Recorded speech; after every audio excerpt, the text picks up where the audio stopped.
I'd been in a coma for 2 months. The doctors gave me just a 1% chance of survival, and at its worst, my family were called in to say their last goodbyes. My name's Brad Watt. Early in 2022, an event happened in my life that changed the very fabric of me forever. It started with pain in my stomach. At first I ignored it, but the pain got worse and worse until the only way I could describe it was that something just wasn't right. I finally gave in and went to the hospital. By the time I was given drugs to help with the pain, it was indescribable. The next thing I remember, I woke up in a hospital bed. There was a tube in my throat breathing for me.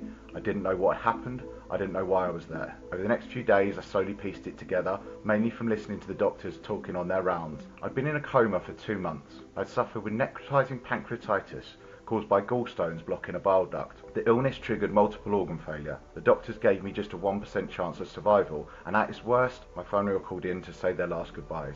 But against all odds, I pulled through.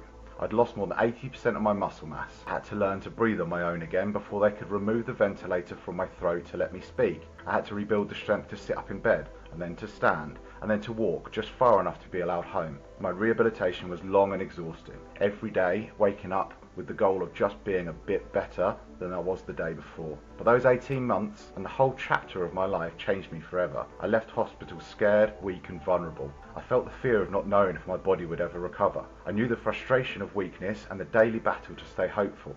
And I knew the importance of every physiotherapist, doctor and nurse who helped me rebuild step by step. Now, I've returned to the sports medicine world and I wanted to make sure I do things better this time. And that's why I've launched this interview series. Together we'll talk to some amazing people in order to bring you the evidence that shapes best practice from the top experts in their fields in the world. For me, this is deeply personal. I've lived on both sides of the treatment table.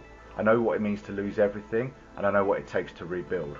This series is my way of sharing that journey and helping others be better.